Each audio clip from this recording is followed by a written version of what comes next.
Capitola, come to the coast with me. The sun and the sky are free. We'll play in the sand and sea. Capitola, paradise you'll adore. I'll take your hand there on the sand along the shore.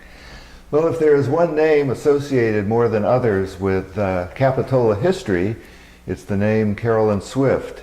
Carolyn was director of the Capitola Historical Museum for many years, lived in Capitola, wrote many articles and several books on Capitola history. So we're pleased to be with Carolyn this morning. Carolyn, thank you so much for being part of the Capitola Memories Project. Well, thank you. It's a pleasure. Well, tell me a little bit about your own family history and your family's history in this area and how far back it goes. Well, it doesn't really go back as far as I'd like, but both my maternal grandparents were raised in Santa Cruz County, arriving about 1900. My grandmother, her family owned what was called Hobson's Bath House down at the boardwalk. It was right there by the trestle. And so it was just one of those little bath houses you went to change clothes. And my grandmother lived there in 1901 when she was born. And the fun part of my grandmother's story was something I found out just recently, which was that my grandmother's aunt, Mary Ann Shore, at one point got angry with a competing bathhouse that came in, kind of squatted right next door and started running pleasure boats up the San Lorenzo River. And so the Hobsons got up on the cliff and they all started throwing things down at the other bathhouse. And then one night she was arrested because she went after the bathhouse with, what was it? A gallon of gasoline, and a pack of matches and a hatchet. And not so, good. So by the time she was done, there was no competing bathhouse left. And I thought, that's my kind of relative. You know, I don't know anything about her, but I'm glad she's related. So that was on my grandmother's side. So grandma lived in Santa Cruz at the cow ranch, next door to the cow ranch, and went to Mission Hill. What's the one that's down on Bay Avenue? Bayview? Bayview School, probably. Bayview School, yeah. She went there. And then they lived in Ben Lomond, and she remembered them making movies up there in the early days. So that was her experience. And then my grandfather was born in Fresno and then raised in Pajaro.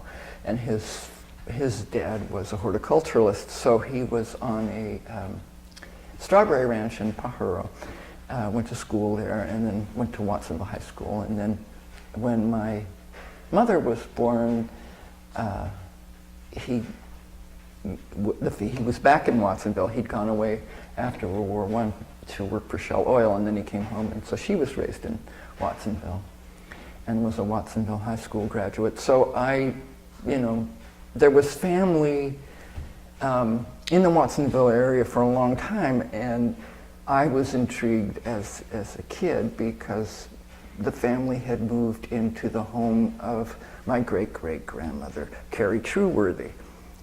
So I would go around the house and I'd see these interesting things and I'd say, oh, where'd that come from? Oh, that was Grandma Trueworthy's. And it turned out to be a very interesting location to be raised in because, and I have photo. And the time that being born in 1948, baby boomer era. This was, after World War II, and there had been at least 4 military installations in and around Watsonville during the war. One was at the Watsonville Airport, which was a naval station. One was Camp McQuaid, which had moved from Capitola to Watsonville, near Watsonville. One was a blimp base, which was down Salinas Road, and where it meets Highway 1. and I can't remember the fourth one. Anyway, that sort of changed the dynamic for Watsonville. And so when I was born, there was a larger pool of men to choose from. So my mom, who was a student at Hartnell, met my dad, who was a soldier. That's the fourth one. Was a soldier at Fort Ord. So, and this is a picture of them. And they got married. They met on Christmas and got married on Easter. So it was a rather fast courtship. And he was still in the Army when they married. And I have other pictures that show this is the Navy barracks, which became Freedom Elementary School. So that was an important time for Watsonville and had a major influence on this Cam McQuaid. And these are shots of the house, Gary Trueworthy's house, which was built in 1916. And you notice that is a flood. So I think that's before the levee, or I don't know what caused it to flood. But anyway, that was the house. And it was just a block east of Watsonville High School and 2 blocks west of the Powder River. So it was right in between.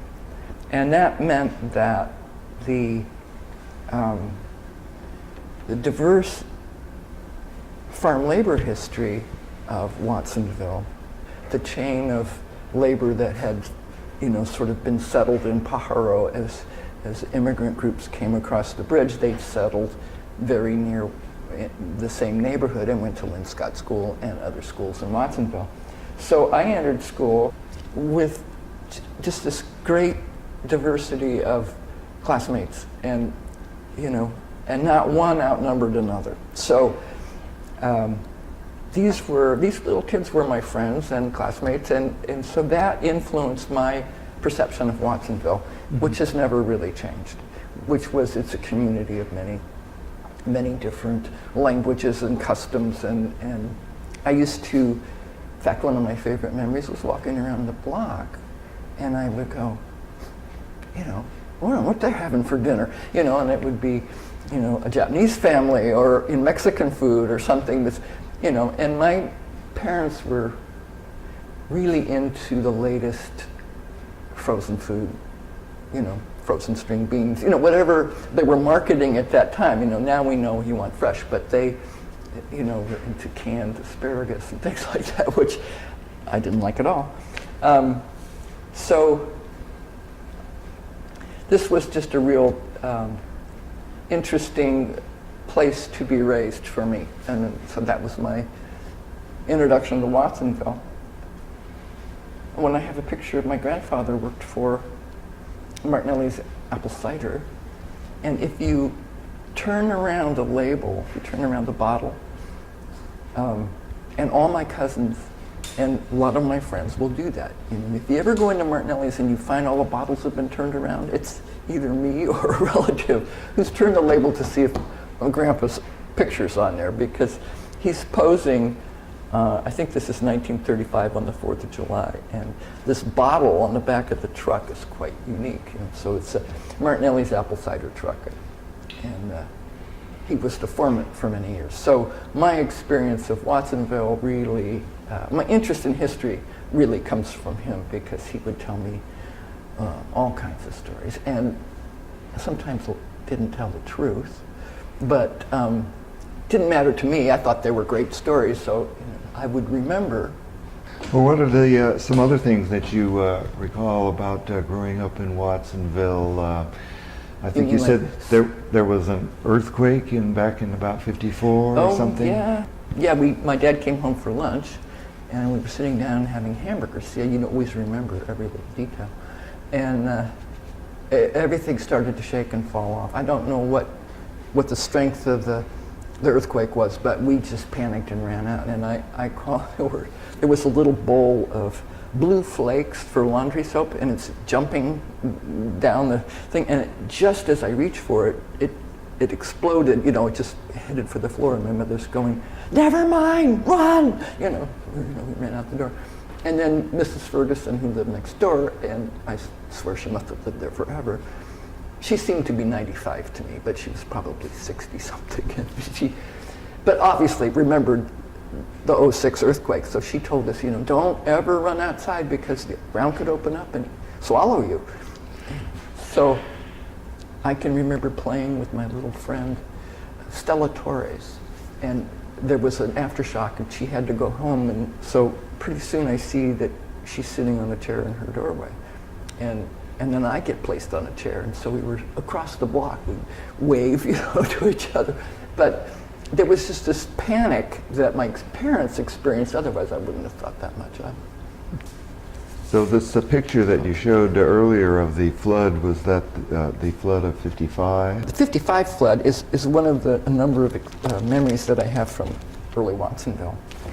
And that was kind of exciting because the flood caught everyone by surprise. It was December 22nd, which happens to be my dad's birthday.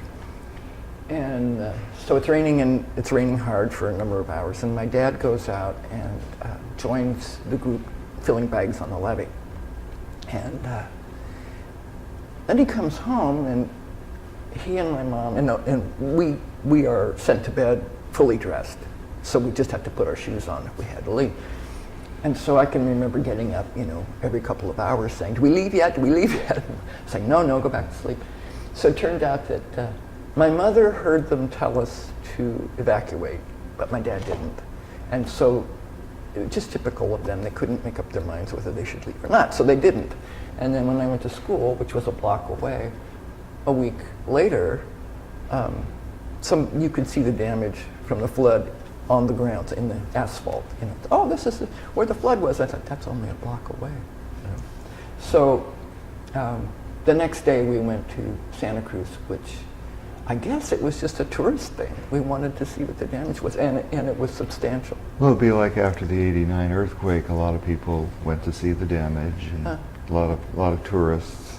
I interviewed someone one time that lived in SoCal, downtown SoCal, and she said that she and her parents went to Santa Cruz to see the flood, and when they came home, they got home just in time for her to see her Christmas tree and all of her presents floating out the front door of her house, because they were right there in downtown SoCal. So during that time, in fact, just before '55, I took my first trip to Capitola. So I can remember going down that big hill, and you feel the gravity drop. And I looked over to the right, and I saw these airplanes, and I said, "Oh, that's really cool. Oh, what are those airplanes doing there?" I didn't quite say it that way. But they said, "Oh, that's an airport." And so every time I went to Capitola thereafter, I'd look, and there was no airport. I had no way of knowing that that was the last year of the airport, and it had closed and then reverted to a strawberry field. But I always looked, and sometimes I still want to look, because it became so habitual. And another thing I remember seeing going into town was the depot. And it was this sort of ochre yellow, and it hadn't been restored. It was after 1950 when rail passenger train service had ceased. So it wasn't being cared for, and it had been sold for $1 to the train station master. But nobody had done anything to it. So it was very intriguing. It's the first building I can recall seeing and going, "Oh, that's neat." I was interested in the building. And then coming into Capitola, of course, there was the merry-go-round and the theater. And I didn't realize the bandstand that had been the bandstand where they had concerts in 1900 was still there, and part of the bandstand restaurant. I didn't know that until after the round stand was torn down, but I remember seeing that that day, and the boathouse, and really wanting to be on a boat. So that was my introduction to Capitola, and I thought, this is really an interesting place. But it was so far from Watsonville that that was a special occasion, which is why I remember it. And that was another theme to being a kid in Watsonville, was that 1948, the highway still didn't go through. It had been, my mom and dad, when they were dating, rode their bicycles from Watsonville to Freedom Boulevard. the end of Freedom Boulevard at Robbery Junction, near Aptos High School. That's as far as it was built before the war. So it didn't get finished until 1949, after part of the airport was taken on. And they took 200 feet of the Capitola airport. So I can remember that even as a kid, my family did not go on the freeway. We would still go down Freedom Boulevard. I think it was just because it was so new that people just didn't think about, oh, now we go on this freeway. They still went the old way, you know. And so that was my introduction to Capitola. Well, that's amazing that you have a photo from the day you were, the very first day you went to Capitola. At Capitola. And another thing that happened during those years, I shopped at Ford's department store because everybody did, and I think Ford's department store was the one thing that led me to believe that Watsonville was superior to Santa Cruz, because Santa Cruz did not have a Ford's department store, which, to me, had a fountain. You could go there and sit down, and it was really a marvelous place.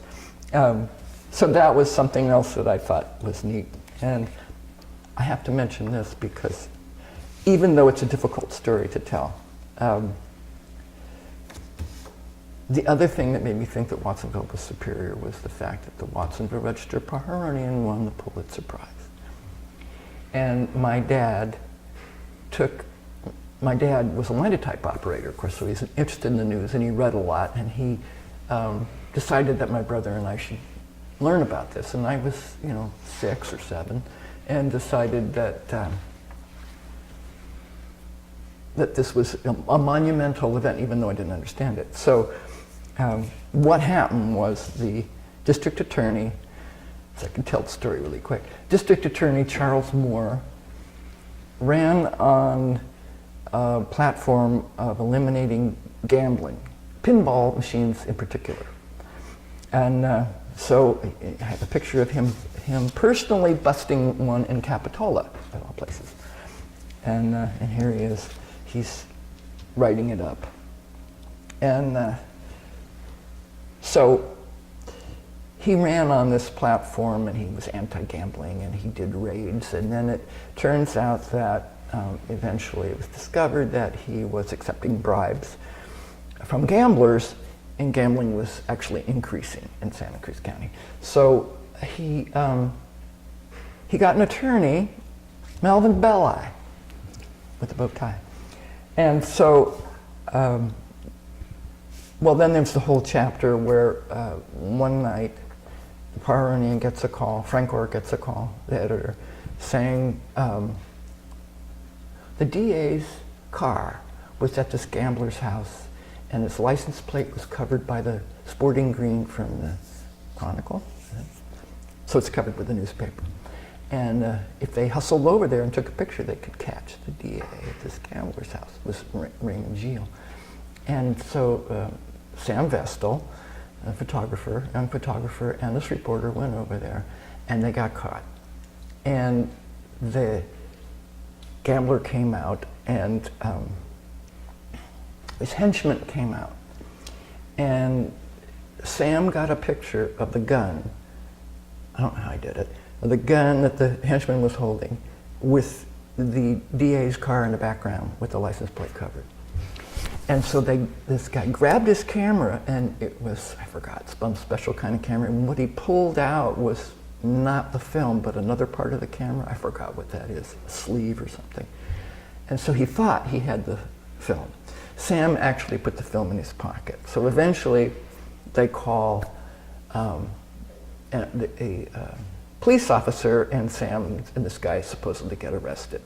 And then Frank Orr comes. Sam slips him the film, and it's, and you get newsman face guns in Santa Cruz DA row. So the Pajaronian's coverage of this whole escapade gets the Pajaronian the Pulitzer Prize. So that was, for Watsonville, probably the biggest event, well, not in its entire history, but in that part of the century. I mean, it just, everybody in town was, And they made a movie out of it, a TV series movie.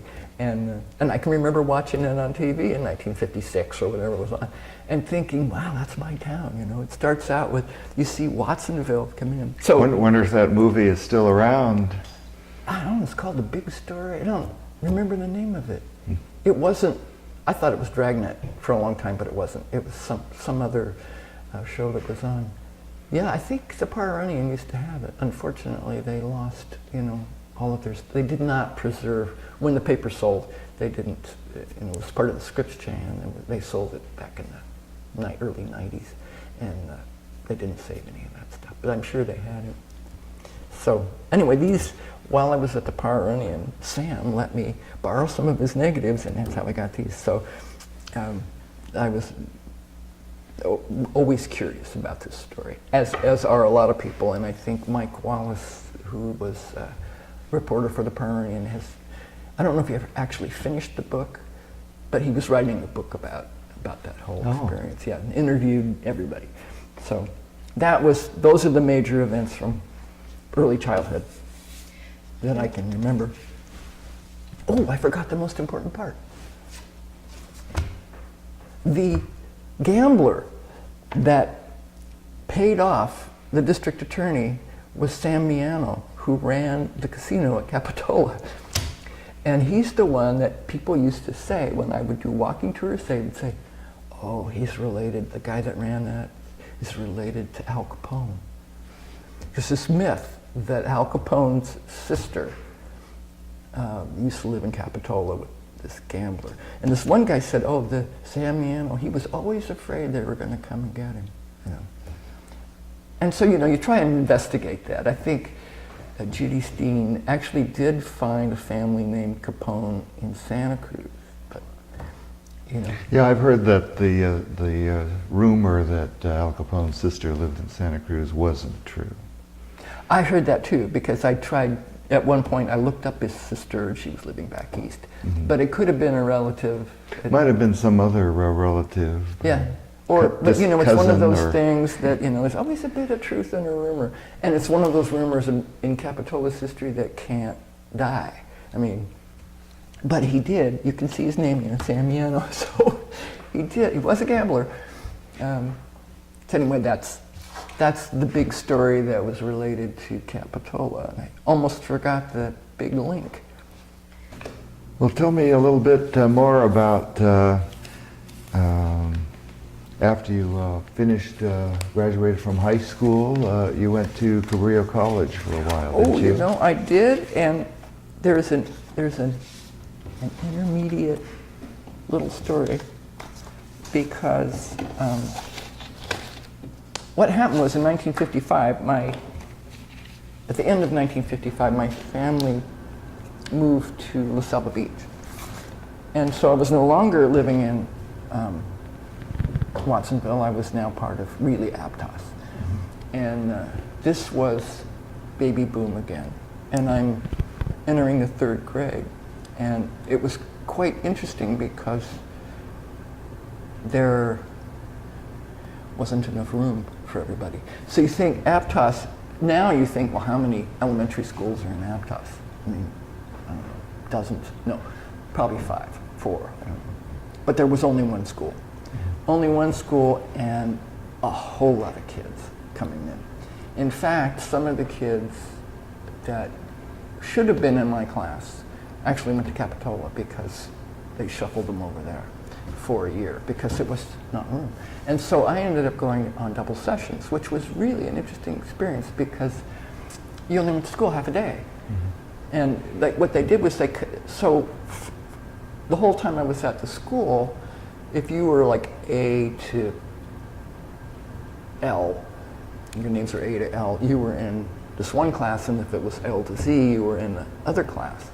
And so you didn't get, except for me, I had a friend and I wanted to be in her class, so in the 6th grade I switched. So I was in both classes.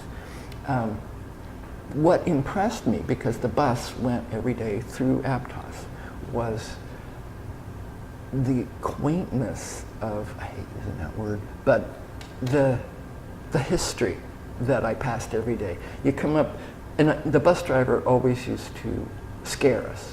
We had 2 buses, bus 1 and bus 2. Bus 1, I think, must have been built before World War I. And the bus driver would come up the hill, and he'd gun it, and then he'd shoot straight up the hill, off Soquel Drive, onto Valencia Street. Or he'd go into the trestle. You never knew which one he was going to do. So it was always a thrill for us every day to see if we were going to shoot up this hill or not. But when he came up the hill on Valencia Street, here was a row of houses that were part of the Heen subdivision built in 1880s, something like that. So, that was very interesting. And then you got to the Bayview, of course, and then you turned the corner and there was the apple packing shed. And in my mind, it was still running. I have no memory of when it stopped, but I remember there was activity around there. So I got this, that's where I started to get interested in, how did this town get to be this way and why is it here? And then the Aptos Elementary School is now Valencia Elementary School. And so I went there, but it was a K-8 school, so there's no junior high, And when the time we got to the 7th grade, there was no showers for PE, no place to change clothes, and so you just sort of ran around, played baseball in your regular clothes, and it was always kind of crowded, and it was strange because everybody was white, whereas my other classmates, it was very diversified here, everybody, except for 1 or 2 exceptions, everybody in my class was white. The difference was their economics. I mean, they're blue collar and white collar, and most of the kids were farm kids who lived around Valencia and Dale Valley and Selva Beach, and Seacliff at that time was kind of regarded as a poor community. It wasn't very developed at all. So then Rio Del Mar began to take off, and I can remember staying with a little friend in Rio Del Mar, and she was saying, "Oh, look down there," and there was just all these houses, those little pipes that indicated that lots of development was about to occur, and that's what happened. And the big difference was Cabrillo College. So when SIT got founded in 1959, it went to the old Watsonville High School, and it got started, and the kids went to that campus, but everybody knew it was going to come to Aptos eventually. So all of the faculty and students went to my school, and there was this influx of kids that had been well educated, who'd been taught by their parents, and academically did a lot better than the rest of us, kids that were farm kids or country kids. And so that was a dramatic change. But I can remember hearing Bob Swenson give a lecture one time, and he said, before Cabrillo College, Santa Cruz County was a cultural desert. And I thought, oh yeah? And then I thought, no, that's really true. It was really true. There was nothing, So what Cabrillo did for me initially was it provided my dad a chance to use some of his theatrical talent, and he appeared in some of the first plays. I don't know if it was the first one, but he was in the second one while it was still at Watsonville High. And then he was in a couple of the first ones after 1962. And I would get to go to rehearsals and watch these college kids. And then when he got to Cabrillo, afterwards they'd go have coffee at the Sticky Wicket, which was this cafe that it wasn't beatnik, but it was kind of a beat. It wasn't hippie at all, but the guys would wear berets and girls would wear leotards, and they had books on, and they had dripping candles, and I just thought that was the best thing ever. And so that was only in the 7th grade. So I thought all of that I would be seeing things like that when I got to high school, but that wasn't the case. So I had to wait till I got out of high school. I got to Cabrillo and things got interesting again. So you went to Cabrillo for a while, and how long did you go to Cabrillo, and what did you do after that? I went to Cabrillo for about 14 years. I went to Cabrillo when I was in high school. I was interested in history, but I lost my book. We had bomb scares in high school. Kids would call in, they'd say, there's a bomb in my locker and it's going to go off. And at first they'd send everybody home. And then after about the third bomb scare, they figured out that it was Friday and the surf was up. So they would just make you go outside and stand there while they walked around. But there were these bomb scares. So the first couple of times we had to go home. So I went home and I lost my history book. I left it actually in the gym. So I went through history without a book, my whole history class. And at the end of the year, they said, well, what would you like to major in college? And I said, oh, history. And they said, I got a C in history. So, but they said, oh, but you got an A in art. Why don't you be an art major? So I went to Cabrillo as an art major. And it was about the end of the first semester, it began to occur to me that that wasn't going to feed me for a lifetime career. So I sort of started to drift away and found the Catalyst, and I was in love. You know, the Catalyst, the cheesecake, the ginger beer, hippie types, guys I'd never met, cigarettes. I mean, all these things that I had not been exposed to. I suddenly got into all of them, and then I would start to tell my mother that we only had one family car, and so I would take the family car, the family Volkswagen, and pick up my friends, and we'd go spend the day at the Catalyst. So I'm doing that one day when out of the hip pocket bookstore comes my mother and all of her church friends. Oh, hi, Mom. And well, she liked the Catalyst too, so, you know, but it was sort of an interesting feeling of seeing a lot of Watsonville suddenly coming to Santa Cruz, and I have pictures of, you know, what that looked like. I forgot what his name was, but that shows the main room in the Catalyst, and then the hip pocket bookstore with the famous statues that Ron Boise was his name, and he put these above the hip pocket bookstore, and then they ended up in Berkeley or Oakland. Berkeley would be a good place. Yeah. They put them above the Ankerstein Brewery. But to Santa Cruz, because Santa Cruz was a retired community of retired people. To Santa Cruz, they believed that this was a dirty bookstore because these are nude. You can't tell, but they're sculptures, and they're so that, you know, and the books they sold. They thought, oh, this is bad. So in 1967, the summer of love, I had just met this guy, Steve Swift, and a whole bunch of us piled into a car and went up to Haight-Ashbury. And we were walking down the street, and this guy says, sit down, sit down. So we all sat down, and we took a picture. And then a couple of months later, we're in the Hip Pocket bookstore, and this Hip Pocket turned into Aries Arts, which eventually moves to Capitola in 1970. So with Aries Arts, and these book posters are all up on the wall, and this guy says, I have a picture of you guys. I said, oh, really? They pull out this poster, it says, join the Army, and there's all these like hip street people. And there we are, you know. It's just all of us sitting right in the middle of the picture. And so that was sort of the crowning of, you know, 1967. And I just didn't want to go to school anymore. I'd been going to school for a long time, and my mom said, oh yeah, you've been going to school for 12 years. Smart. She said, why don't you take a break? You know, do what you want to do for a while, and, you know, go back to school later. You know. Oh.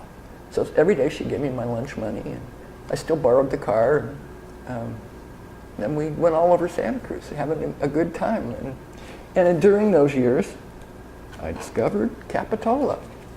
Actually, I discovered Capitola while a student at Cabrillo, because in 1964, Capitola lost its beach due to the construction of the yacht harbor.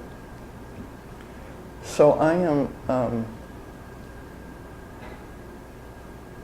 studying for in between classes, and found that Capitola was a great place to go because you could park anywhere and there was nobody there at all. And it was a nice spring day, and there was nothing open, nothing, except the hardware store, the liquor store, and a little grocery. There was, so I thought, well, what happened to this place? Used to be kind of fun. I don't know what went wrong. But that was Capitola, no beach. And within a few years, there's the no beach. And then this museum appeared somewhere around 1966. Is that right? 66? 66 is when it started in the little store on Capitola Avenue. Oh, okay. So 68, it actually... About 68, it moved to its present location, I think. Yeah. So you should have another 50th then. But anyway, so for a long time, I went to Capitola, and there was just not much there. And then in 1967, while I was still not going to school, I got a job at Sylvania Electronics, which employed like 2,000 kids from Santa Cruz County. And it's over there on Sylvania Avenue, over by Harvey West Park. Kind of near Costco? Very near Costco, yeah. So I got a job on the swing shift, which was 4 p.m. to 1 a.m. And I got a housemate, and I moved to Van Ness Avenue in Santa Cruz. So that now I'm living in Santa Cruz, and wow. So my housemate is 22, and I'm 19. And so we get off work every day, and she says, "Oh, let's go out to the local bar in Capitola." Oh, okay, I needed a ride home anyway. So we go out to Capitola, and from 1 to 2 until they closed, 1 to 2 a.m., she would meet her boyfriend, and she had a baby that was about a year old. She had a babysitter, and so half the time she would say, "Here's the keys to the car, drive home, pick up the baby." I'm spending the night with the boyfriend. And since I couldn't drink, that was okay. But after a while, I'd be sitting there, and a beer would appear in front of me. And it was, where'd that come from? And I would usually wouldn't drink it because, I wasn't supposed to. I would get over that eventually. But so I got used to hanging out in Capitola, and I remember that there would be these guys that would want to show me their artwork. They were living on the Esplanade, and Capitola's economy had sunk so badly that you could rent storefronts for practically nothing. And so these people that were making sandals and purses and craft work would rent them and would live in the back of the shop. And this guy who called himself the King of Capitola, I remember him, "Come down the street." And I went down with him, and I went in. I said, "Oh, this is very interesting, bye." I walked back. Didn't want any part of that. But as time went by, and I was at the local, I found myself abandoned more and more often by my housemate. And so a couple of times I would be trying to get a ride home. I'd go over to the Poison Springs at the bowling alley, and there was a guy there who was very nice and would give me a ride home, just drop me off at my door. And if he wasn't there, I was stuck. So a couple of times, and I mentioned this once at a talk before the chamber, I'd walk down the freeway, and instead of walking through the underpass to get to the other side of the freeway, I'd walk up on the freeway and then cross the freeway at 3 a.m. or whatever, and hitchhike back to Santa Cruz. I mean, that seems so crazy now, to think that, I'm wearing this short little orange dress and I'm sticking my thumb out, and a fish truck comes and gives me a ride back to town. So those were my early Capitola days, and the sensations that I had then were conflict between the police department and long hairs. Capitola did not know what to do with this increased population of people that weren't quite hippies yet, but they had long hair, and they did different things, and they began to take over the Chamber of Commerce and bring in this art culture thing. And so that was interesting to watch. That was What did you actually make at Sylvania? Light bulbs? Oh, you know, it was very interesting because one of the museum board members, Janie Larson, her husband, Bobo, I found out talking with him one time, and he worked there.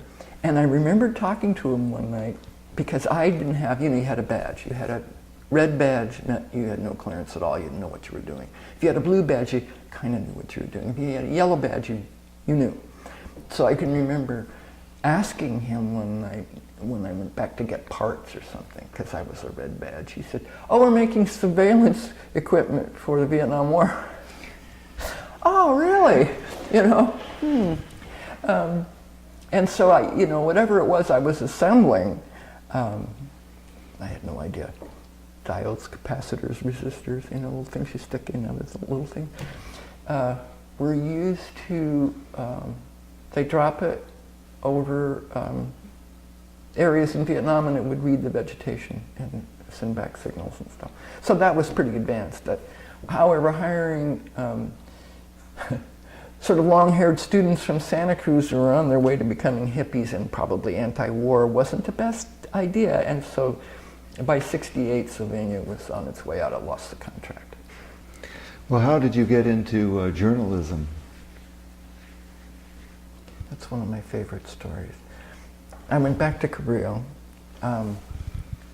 at one point, it was Steve's fault.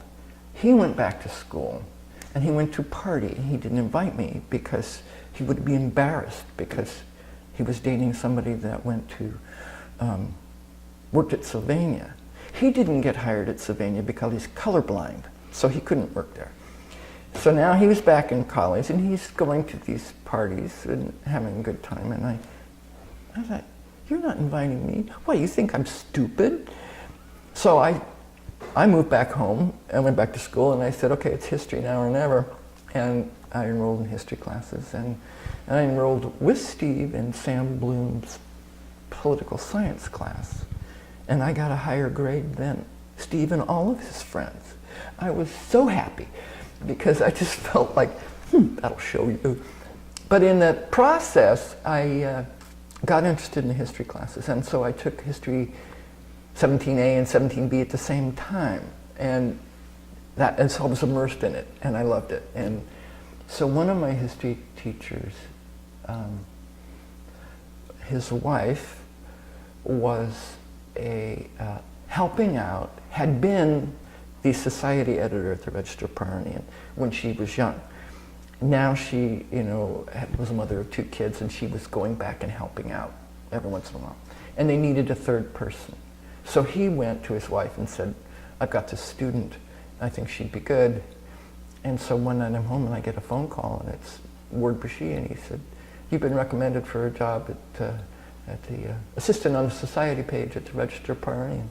I said, "Really?" He said, "Can you type?" I said, "Oh yeah." Well, I couldn't. So the professor was Peter Varkatos.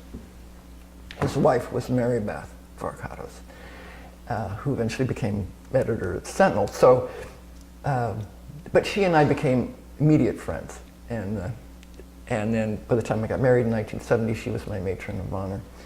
And I think probably Mary Beth's esteem at the Pajaronian kept me from being fired because I didn't know what I was doing. I couldn't type. But I was learning really quick. I was self-taught, but I really wanted the job and I loved working for a newspaper, but it was quite stressful because Aptos in those days was still part of Watsonville. I mean, that was the thinking until, the high school, Aptos now had a high school, and it began to separate. But socially,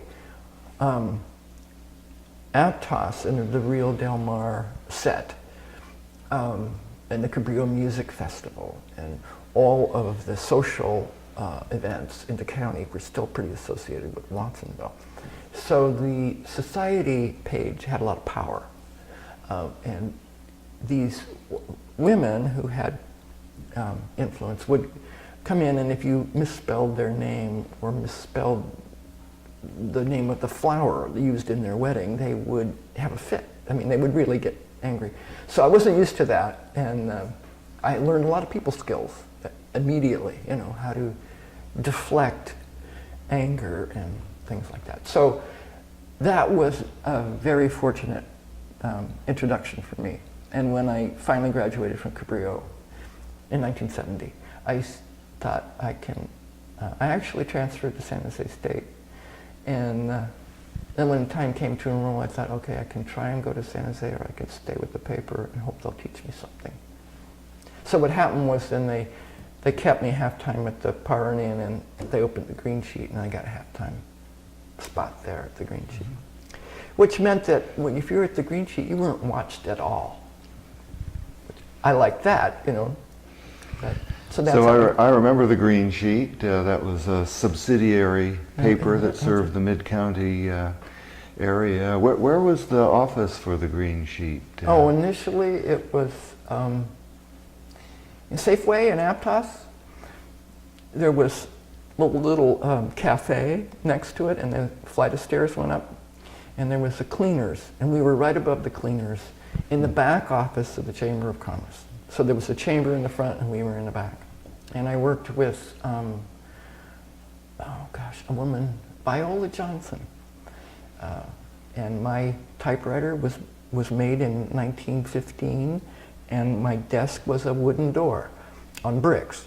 And so we stayed there for a couple of years. In fact, Viola was replaced with Mary Barnett, who just, if there wasn't news happening, she would make it happen, especially in Capitola. In fact, she wrote a book, You Can Fight City Hall. It was about John Bacalian and the Capitola Survival Committee and how it tried to make Capitola city officials follow their own rules. But Mary was also very temperamental, and she tended to throw her purse at people when she'd get angry. And so you'd be in the office in the chamber, you'd be working, you see this purse flying by. So that was a very interesting time to work at the green sheet. And then events in the county started to change. And one of the events that happened was the murders. Frazier at first, and then Kemper and Mullins. Mm-hmm. And I can remember working at the green sheet. And by then I was covering school board news and sometimes council meetings. And so you'd go out, especially school board meetings, and they'd last till midnight. And you had to get it, that was the deadline for the green sheet was Tuesday night. So you'd go to the meeting, you come back, you had to write it up before you could go home. So I'm there in the morning, it's about 3 a.m., and I'm really nervous because I'm the only one at Rancho Del Mar Shopping Center, and I'm typing away, and all of a sudden the door opens, and I must have flown about 5 feet backward, and it was the night watchman and his dog, and he said, you know, you really ought to keep this door locked. And I said, I must have checked 5 times to make sure the door was locked, but for some reason it was open, and I thought, okay, that's about all I want to do of this. And then it was, right after that they found Kemper was living in Seacliff, which was right across the road.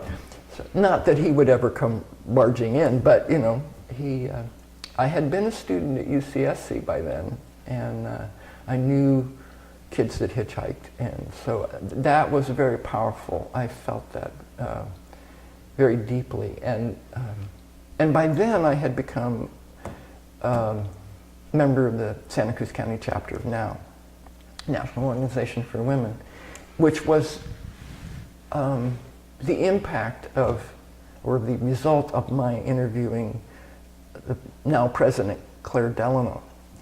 And I went and interviewed her, and I'm asking her about NOW and what it does, and she says, well, this is what we do. And I said, okay, how do I sign up? How much does it cost? And so I was a member before I left the interview. And one of the things that we did was, during the Kemper-Mullins occurrence, we tried to deal with the fact that there was no reliable bus transportation in Santa Cruz County. So what we wanted to do, and what NOW and other groups rallied for, was a bus system, because clearly hitchhiking wasn't working for young women. And so that was a big change. You don't see anybody hitchhiking anymore after that. And before that, there would be crowds of students hitchhiking. And the other thing we did was we rallied, had a self-defense workshop trying to teach young women how to protect themselves against attack. And that kind of thing, and all of a sudden, I couldn't, if I wanted, if I was a young woman, I could not walk across the freeway to hitchhike home on a fish truck anymore. No. And so that happened in the 70s. And one of the things I started to do, this was after I got interested in history. I took Sandy Leiden's history class in 1975. And that sort of changed my whole direction in what I was going to write. I mean, to tell you the truth, I wasn't a great news reporter because I'm an introvert. And I found it difficult to do interviews. And I was basically a shy person who always wanted to run the opposite direction. It's like, oh, you want me to go interview you? Give me 24 hours to get used to the idea, And the Pajaronian would say, oh, the daughter of the king of Hawaii is at a horse show in Aromas. We want you to go out there and interview her before you go home today. Oh. And so that would just, that stress. So I wasn't a great reporter, and I was kind of, once I got interested in history, that's all I wanted to do. I only wanted to write stories about history. I didn't want to go to spend evenings at the school board anymore. So I knew that I was going to be working my way out of that. But while I was there, and once I was interested in history, I began in the hallway at the Pajaronian. They would have, here's an example. They would have pictures from the day's paper, and they were printed on cheap photo paper. But on the back was all the information written down, the date and everything. And so I'd go through the boxes and I'd pick out pictures, and this might be important someday, and this one. So I got this whole box full of, anytime anything happened, I would pick up the picture of the box. And so, as an example, this was when they were rallying, now was rallying to get give a sister a lift, to get transportation for people. So, and this is Henry Mello taking over. So I have a whole bunch still of photos of, here's Ron Graves with some Begonia Festival contestants. And it says, page 5, green sheet, enlarged to 3 by 7.5. So that must have been one of the last times they had the Queen. Exactly, yeah, exactly. So, those things had, and here's John Bacalian and the Capitola Survival Committee, which was, that's what it says.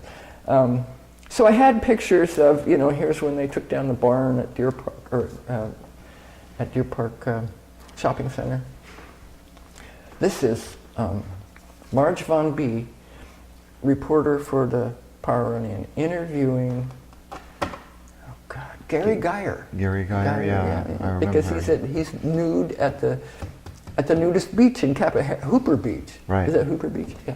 So anyway, I ended up with all of these little reminders of the past that I've mostly disseminated to other places, but they do serve as reminders of the 70s.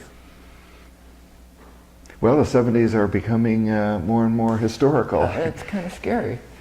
So you retired, I think you said, after 12 years. 12 years at the working at Pajaronian. I decided I had a chance to go to Europe and live with a friend who was a NOW member. And I thought, I'll go live in London.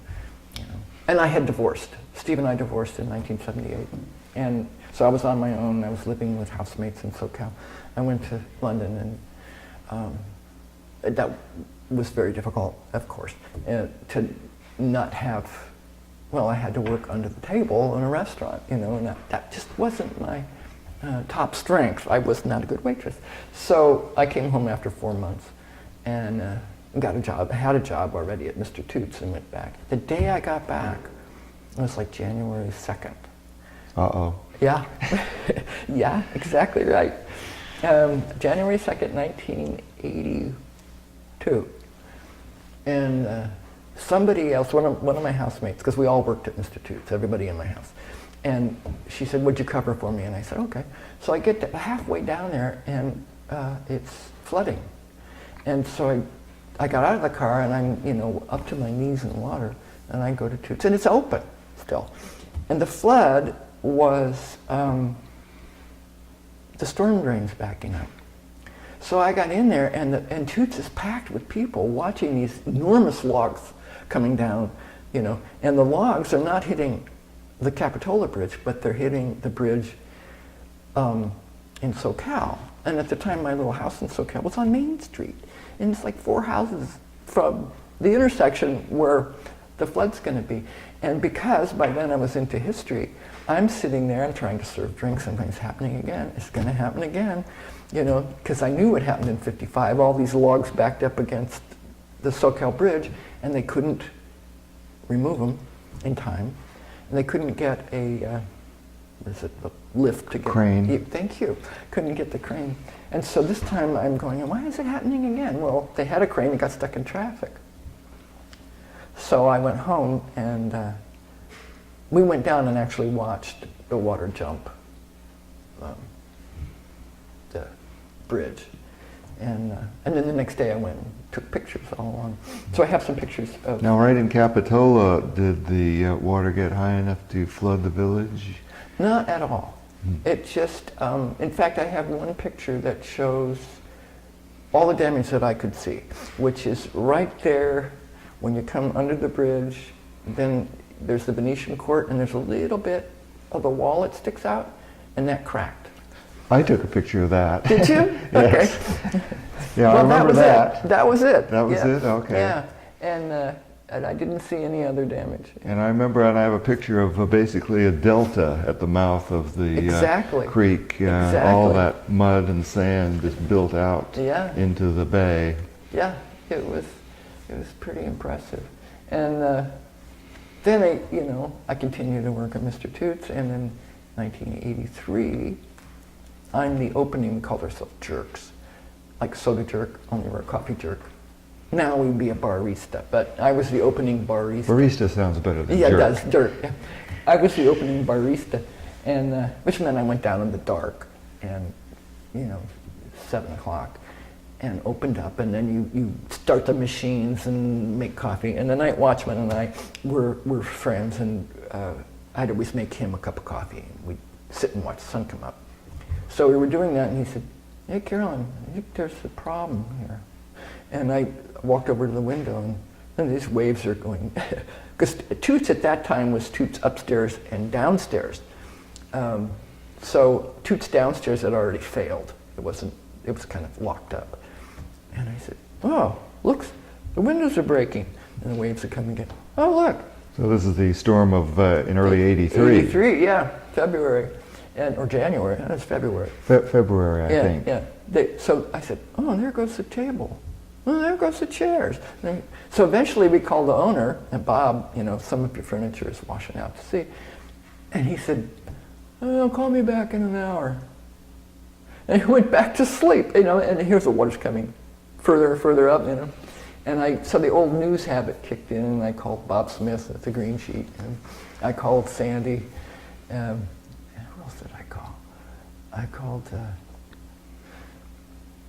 my housemates. Anyway, everybody came down, I made them coffee until they closed us down. So they closed us down, we still sat there and had coffee, it didn't matter.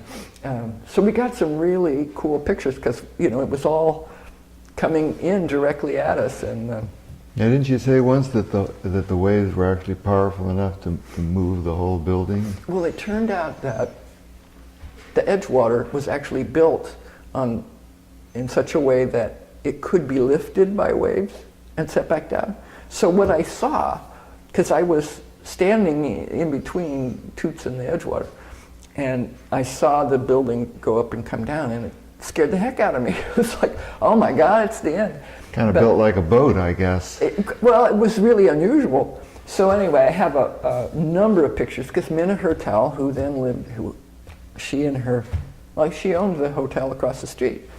And so she had become a close friend, and so she came over and shot all these photographs, which showed, the waves coming in and attacking things. And so that was a kind of a really interesting time to be working at Toots. I happened to be there. And another time I went down there, and all the boats, usually in October they tell the boats not to anchor off the wharf. Correct. Anyway, yeah. So one year they didn't do that. Oops. Yeah, oops. Yeah, I came down and there's all these boats, washed ashore. I called the green sheet. Bob, you better get down here. Yeah, October is when we usually first get some big swells. Yeah, well, this was one of those, and I think it ruined about 7 boats. So it was exciting. Working at Mr. Toots could be very exciting. And one of the things I got to do. You have these, don't you? Yes, yeah, we have book of those. Have a book of them at the museum. Yeah, they're great. Yeah, so this was to feed your history habit while you were working. Yes, I got to do.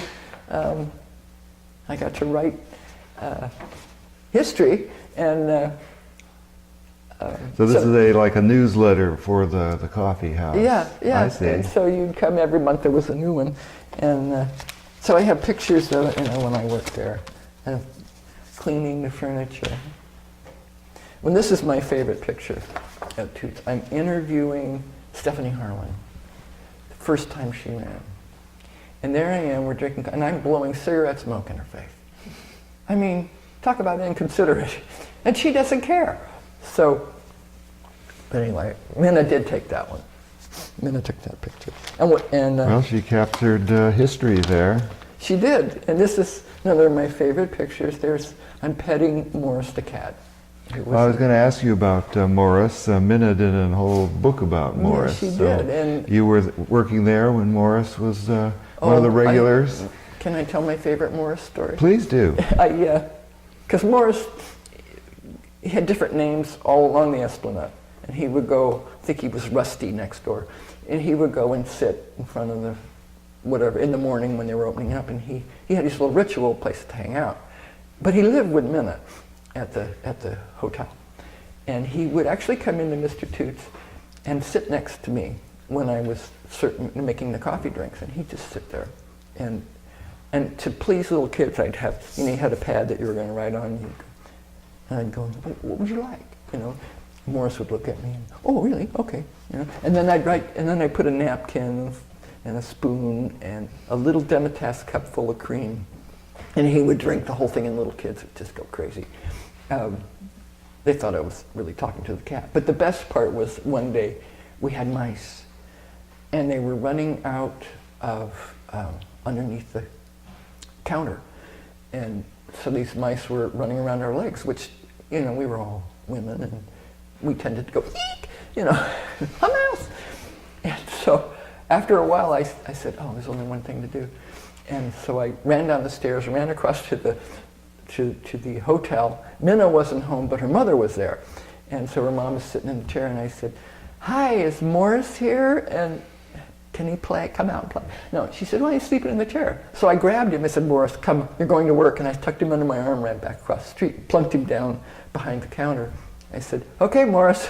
And he got the scent of the mice right away, just, And in fact, he was known for catching mice at Mr. Toots, and then he would wait until evening. Toots was very popular at night, and they had music playing, and he'd start flipping the mouse in the air, at random. So he was his mousing skills were well known. So anyway, he was a very sweet cat, and deserved a book, he did. In 1984, by then I was very interested in finding out about the Indians. I was really looking for some evidence of the Indians. And they were building these new condominiums that are right after you go under the trestle. And so one morning at Mr. Toots, and I took a fork and a plastic sack, and I said, and they were digging for the foundation of the condominium right there. And I said, I'm going to go find an Indian. And so I'm walking through, and there's these mountains of earth, and I'm poking with my fork. And I said, oh, there's a bowl. And I pulled the bowl out, and I turned it over, and it's a human skull. And I threw it in the air. It was like, oh my God, you know. And I didn't want to be a fool, because I had been, you know, found things that were nothing before. So I said, I'm going to keep putting this bone, this skull, into the plastic sack, and if I get to teeth, I'll know it's the genuine article. So when I finally got to teeth, I ran back to Toots. I called Rob Edwards. He came out, and so this is Rob and Julie Edwards, and Minna took pictures for me while I went to work that day, and there's one of we found, the night janitor came back and found the second grave. And it was buried over a cooking pit, so they were able to carbon date the material under the cooking pit and found that this was like 2,500 years old. Wow. Which, I mean, talk about knocking somebody off the planet. I was so high. I was so happy. Not that, you know, it just, I wanted to find them, you know, and I felt like they showed up for me. So that was, and then 2 weeks later I came back, and it was the day the Archaeological Society was having a picnic, and I was poking around with the fork again, and I found 2 more next door. So they weren't supposed to, the archaeologists that were on site were not supposed to go poking around where I was poking around, but I found two half females. They had, someone laid a pipe through the middle of it, and they were over cooking pits, so they were able to carbon date that too. So, well, there's been people in Capitola for a long time. No kidding. And well, that's one of the things. It's like 2,000 years. So there's nothing new in Capitola. Well, let's see. Let's move on ahead through time here. So in the early 90s, you, I guess, left your position with Mr. Toots and got appointed the director of the museum, right? Well, more or less, yeah. I left Toots and went to work for Janus Alcoholism Services I was the editor, publisher, writer, deliverer of the Alcoholism Intervention Digest, which was this little paper that they put out for educational purposes. And then I was the head of their sober living. I arranged sober living, and the executive director was Tom McGranahan, who ultimately became a close friend. And so during an economic downturn in 91, yeah, I was laid off. And so that was really a good thing for me, because I got to go back to school, went back to Santa Cruz High School and learned to work a computer, which I didn't know. This is in a night school class? No, it was daytime. Oh, daytime? I was there with those little high school kids, you know, and I was 45 years old, and I thought, oh, I always wanted to go to Santa Cruz High, and now I'm doing it. So I took accounting and computer. So with that computer skill, I thought, okay, I can go and find another job. And it was in the process of doing that, and I got a job with Mid-County Post, Mary Bryant, and that was another whole episode of, you know, writing and newspaper, but mostly I got to do the history. I got to write history in it. So that was very exciting. There's a picture of me somewhere where I am probably the happiest person on earth. That was the day I found out that I had the museum job. And then I was exceedingly excited. And then I moved to Capitola, and I lived in the Susan and Nels Westman's little cottage there for. So what were some of the interesting exhibits that you did at the museum, and what were your favorites? You know, it's hard to pick a favorite. I know one of the early ones was about artist Olaf Palm. I was going to say that's right up there with one of my top.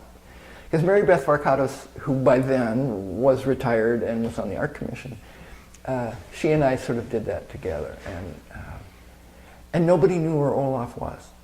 So what we did was we went around and asked people who we thought might have some of his paintings, and they lent us stuff. In fact, we even got the famous painting from the local, this painting that he painted of all the regular patrons of the local, and it took up one wall.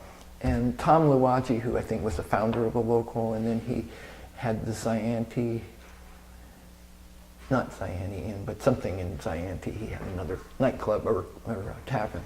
So it was up there, and he lent it to us. And we, you know, the big painting at the museum, we covered it with this Olaf Palm painting. And then Janie Larson was a friend of Olaf's, and she invited him down, and he walked in the museum, and he saw some of the artwork he'd thrown away. He had actually thrown it in the trash, and people picked it out and saved it. And so there were things in there he didn't even know existed. And so his first thing was, he walked into her, he said, "Aren't you supposed to die before this happened?" It was all of his artwork there. Well, that's nice that he was still around and you could come and see the display. Yeah, yeah. And he brought his surfboard because he loved to surf, and we put it on the wall. And the next day, we reunited with an old friend, and they got the surfboard and went surfing. Now, he was living up in Mendocino by then. Yeah, right? yeah. He was up in Fort Bragg, and his ex-wife came to the exhibit, and she used to make purses, and I used to buy her purses, and I had one left, which you now have in storage somewhere. This is this old leather handbag that she made. So it was really exciting. I loved that exhibit.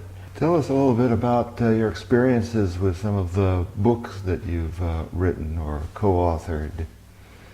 Oh, usually. I mean, the first one was the yeah. one with Sandy back in about 78. Yeah, 1978. The green sheet was then in Capitola. In fact, I have a picture of the office, and it had been an old grocery store. So it was like 47th Avenue.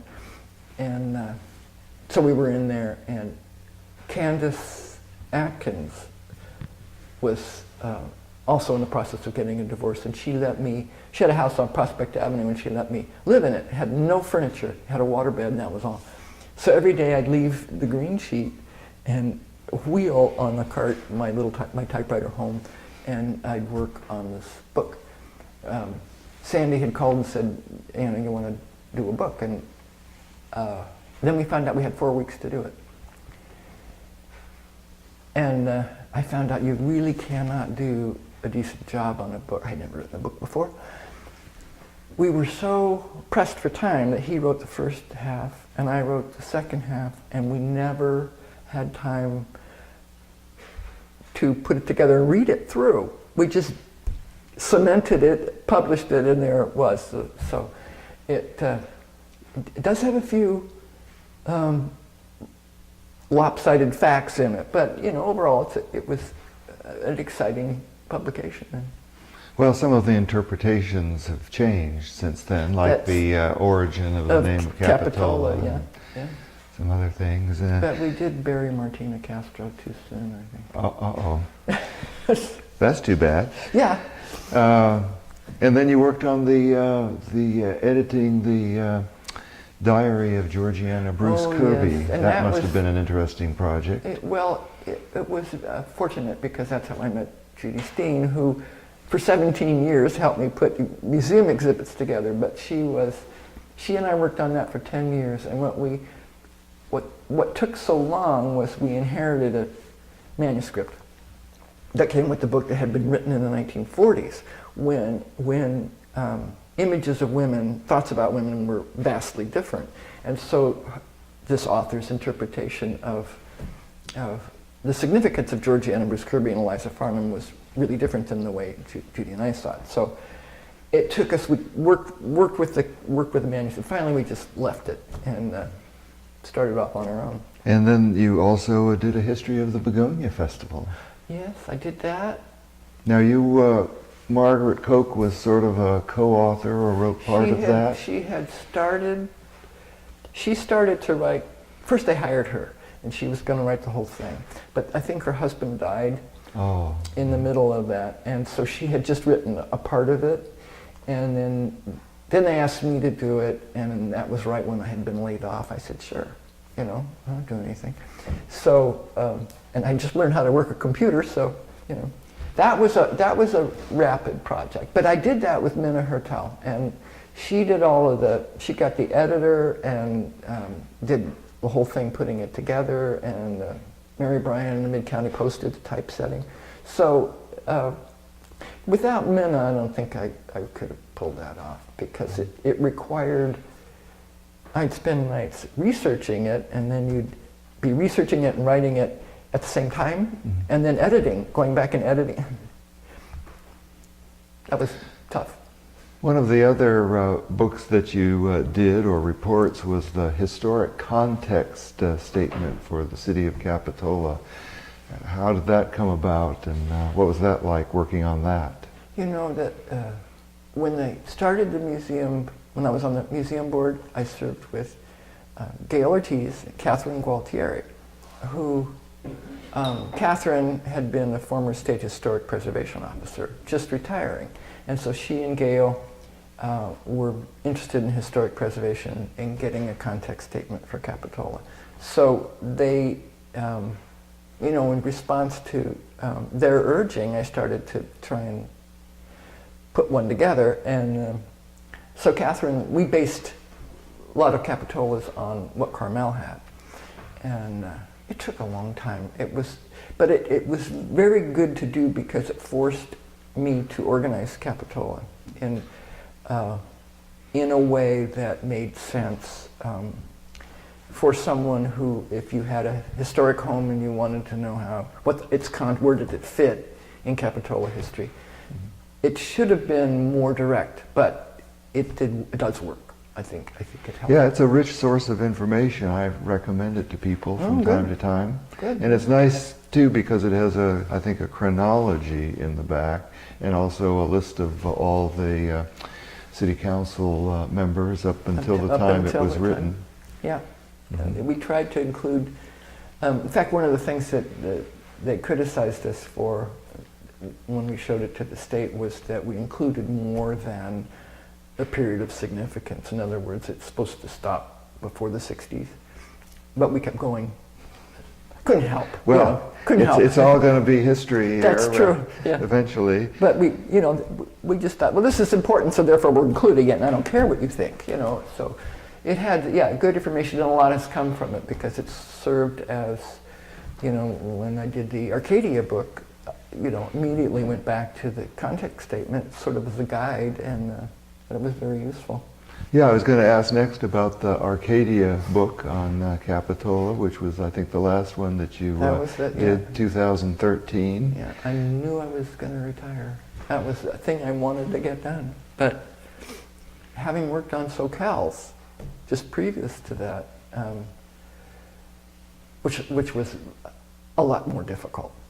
But having done one, doing Capitolas was a joy. I mean, I knew what I wanted to say. I knew which pictures I wanted to use, and so it kind of. And of course, I had Linda Smith to help me with it. And I think she sent it all by phone practically. She just organized everything so it could be sent. And so that was probably the one book I really enjoyed doing, more than any other. So. Well, it's another book, very popular at the museum. Oh, good. People are still getting copies, so... well, that's good. I'm happy. In fact, I have to order some more soon. We're just about out, so... Would you talk a little bit about the challenges of historic preservation in Capitola? I know there's been some successes, but I guess some things that got torn down that you'd rather hadn't. Oh, a lot of things. At first I was of a mind that nothing should be torn down. Everything should be preserved. And the older I get, the more property is worth. I am not quite so particular, but I actually think Capitola has done a wonderful job. because it doesn't have an ordinance, it doesn't, there's certain things that Capitola has not cemented as a guide, but the planning department has, things they follow, and they look at that original survey done in 1986, historic survey, and Catherine and I went through that at one point and pulled out all the buildings that have been taken down. We listed all the buildings that have been torn down or fell down or are no longer there, and so that it's fairly up to date. But the buildings that Capitola has preserved really are the important ones, and I think that's the whole goal. Is that because the history of Capitola is so appealing and it's so visual, that when people come here, they want to see these historic buildings there. And if they can't be there, I think the hard one to let go of was the Lent House. It's like it was sitting there on the hill, and it was so architecturally interesting, being built in 1915, that we really wanted it to stay. And so there was a lesson for me when it was torn down and a new building was put up, and the agreement was made to bring in the elements of the same structure, the same building elements, and they did that. And as the building was built, I remember thinking, it's coming back, and it occurred to me that what people want is that shape, that, so that when they look at that part of Capitola, there the Lent House is, even though it isn't the Lent House. It looks enough like the original structure that people feel comfortable with that. And so that sort of, that taught me that can happen. And I know in one of the buildings that I really fought for, I really thought that it should not have, and it was supposed to be, what do they call it, a partial demolition, which means, really you leave one stick, which is what they did. And it was Frank Ranier's house on Central Avenue. And I was just so furious because they really took it down. But then now I go by and it's like, oh, it's there. It's back.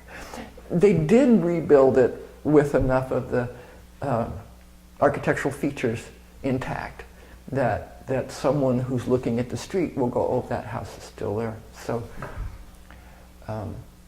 I feel very protective of Capitola and its historic structure. Well, we have people from out of town who visit the museum, who they look around Capitola Village and they say, wow, this is a nice place. They like all the little shops and the old buildings and the feeling of history. It would be a shame to lose that. Yeah, and that's why I'm proud of Capitola, because it realizes that its history and where the museum has value is part of why people want to go there. Why do people come to Capitola? It isn't just the beach, because older people don't really want to go to the beach and sit in the sun for hours and hours. They want to go shopping, or they want to go see something, or they want to learn something, and they want to experience things. And so if there's like a walking tour, or they can go and look in neighborhoods, everybody's a little nosy, they like that. Well, what do you think makes Capitola special? You remembered once, I think, you mentioned that there were certain words that are always used to describe Capitola that are kind of a cliche and should probably be avoided. Nestled, I think, was one of them, and quaint. And that's because it is nestled and quaint. But that gets old. I remember going after, some document the city put out. I guess it was a part of their general plan, of the lead into the general plan, and every other word was quaint. And I said, you should not say this word, because it's being lazy. Try and work your brain to find out what you mean when you're saying quaint. Which, I see. That's why it bothers me. It's sort of like stretch yourself a little to say, what do you mean by quaint? It's charming. What do you mean by charming? you know, you get a certain feeling. There's a certain draw when you're walking around. There's a pleasure in looking at the architecture. There's something about the beautiful scenery and the way the sand is flat. Of course, we know why it's flat and always sanded and, you know, it looks nice. But it's a nice beach, it's combed, it's well taken care of, and the ocean comes in, you know, you can kind of go out in the waves without really worrying too much about it. You know, it's not like Manresa. So there's so much to Capitola that deserves better descriptions, you know, and it does have appeal. I mean, people come through and they say, I feel good here. You know, the sun is shining. You know? And you know, I go down to Capitola and you think, oh, there's just nothing like a sunny day in Capitola. There's just nothing like it, you know. I mean, I like it here in my house, but I like to go down there because you could smell the ocean. You can, you know, and I think there's a little kid left in all of us. You know, you get down there at the beach and you think, oh, I'm gonna go play in the water, get sand in my toes and all that stuff. So I think that the neat thing about Capitola is that, you know, I used to say that when he founded Capitola, he wound it up like a German clock. He knew what people wanted for entertainment. You know, he knew what people wanted for pleasure. And I now realize that, no, what he did was he just left it alone. He said, people are coming here. It's a resort. And he left it. He let it be a resort. And then he gave it the support that it needed and the structures and everything else. But initially he just said, oh, and he left it, you know. And that's kind of continued that way. If Capitola has to now work at having that feeling where a visitor comes to the beach and the family comes to the beach, that they know where to park, they know how far they have to carry their gear down to the beach, but they know they can still get there and enjoy themselves and have a good time. And the residents know they have to share the beach with other people, and it works. And then you have a festival at the end of summer and everybody goes home. Well, certainly one of the most famous of Capitola's historic buildings is the Rispin Mansion. Yes. I'm sure you must have something to say about the Rispin Mansion. There was a time when somebody would say Rispin Mansion, I'd want to scream, because, you know, if you're with the museum, that's what everybody would say. Tell me about the Rispin Mansion. And I didn't want to talk about it anymore because I was talked out, you know. But initially, for a long time, I was as intrigued as anyone else, you know. I used to walk by, I walked around Capitola early in the mornings, and I'd imagine Rispin out on his porch, and I'd wonder, okay, what's the story? What happened? And Rispin was so intriguing as long as it was a mystery. And so one of my purposes of being with the museum was to solve that mystery. I was just always looking for little bits of information, like what happened, what was he about, was he really a runner, and all that. And then I finally got it, you know. I finally got all the pieces, and Rispin was a lousy businessman. He did not have the skill, you know. He was born in Canada. He kept that scrapbook, you know, he kept a scrapbook with newspaper stories about oil. Well, when I was learning to be a news reporter, I used to clip newspaper stories. I used to clip weddings, and I had to know how to write those things. I had to know how to write club news and stuff. So I would cut that and put it in a scrapbook. So I had a scrapbook of examples of the kinds of stories I would write, and that's what Rispin did. He had a scrapbook of information about oil because he didn't know anything. And then he had his business cards in there. And so slowly, and some information about, you know, his own experience in theater and opera, I realized that he was a young man who wanted to make it, you know, and went to New York and worked in theaters. He wasn't a performer, but he was a theater manager, and that's where he met his wife, Annette, who was the sister of an established actor who was Winfield Blake. And Blake was a well-known actor. if you look him up on newspapers.com, he comes out as kind of a fiery guy, and he's in San Francisco theater, and so he was a hotshot, and evidently Rispin met him and then met Annette. And Annette because her father was the head of Conoco Oil, gave Rispin the key to the wealth that he wanted. And so when he married Annette, father died shortly afterward, and he had her inheritance. And he did have other partners. So I thought Rispin came down here and built the mansion, and that was his house. But truly, he never saw that as his house, I don't think. He kept his home in San Francisco and had this as, that's why it looks like a showroom. You go in, you see those windows and that big palatial living room with these kind of dinky rooms running off in the direction. So that's what his intent was. His intent, and the intent of other people who invested with him, was to make a killing quick and get out of Dodge, And the whole thing with Riverview Avenue, that was supposed to be a golf course. And he actually hired this famous golf course designer. Of course, golfing was pretty new, to put in a golf course where Riverview is. So Rispin's disappearance puzzled Capitola, because Capitola had always, had a very small residential community, like 200 people when it became a city. So there's like 200 people and or less, and they didn't know how to function without a private owner. So in the 30s, when Capitola sort of cut loose, it didn't know what to do, and so that's why it's looking to partner with SoCal to become a city. So Rispin, in a way, didn't intend to harm Capitola, but he certainly was in it for himself. I mean, he was making investment. He wanted to make money and then leave. Well, it seemed like from a little bit of reading that I've done on the subject that there were a lot of real estate developments about that time. So we had a lot of competition. It may be that there just weren't enough customers to buy all these lots and build houses. That's true, because it was so close to the Depression.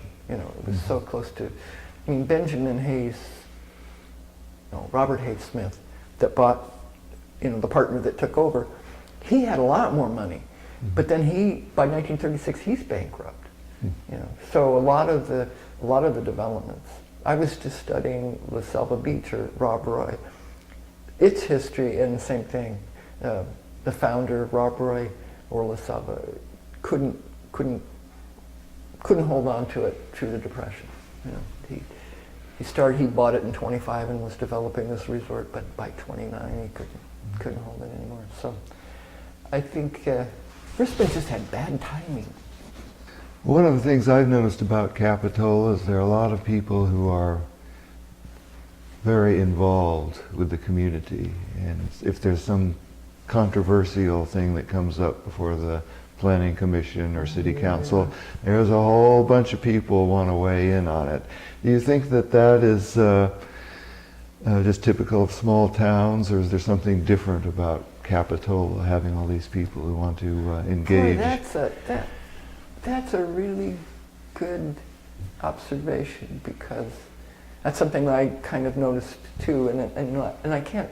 Capitola is the only small city I've ever known, so I don't know about other places, but there is a very high interest. Capitola, when it was, it recently was doing a planning and invited the community to comment on some kind of plan, and people really turned out. And they were very interested in every little detail, which I think is so healthy. And when I was living on Riverview Avenue, I got caught up in it. I'd sit there and watch the council meetings, and it's like, oh man, it's getting hot, And so sometimes I'd go down there. I was only a block away. So I'd run down to the city council chambers, and I'd see all these other people running down there, because they were saying, oh, this is a hot topic happening. And so I thought, well, I'm not the only one. There's People are very interested in, you know, I think because Capitola, and that's the council, it listens. You know, even if it really doesn't, it gives the impression that if you have a voice, if you want to say something, you're going to be heard, and you'll have the chance to say it. So that's a good thing about Capitola. Well, are there any other topics you wanted to share with us today? I think that's everything I know. I'm surprised that I can remember this much. Well, thank you so much for sharing all these things and sharing the stories and the photos and being part of the Capitola Memories Project. Well, thank you very much. I've enjoyed it.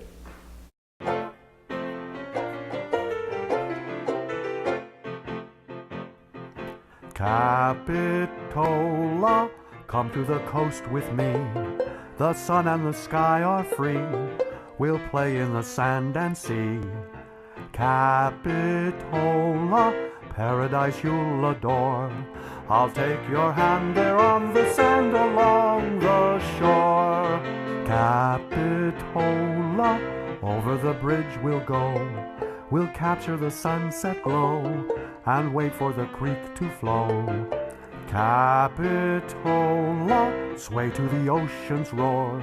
Beside the strand we'll hear the band down by the shore. Capitola.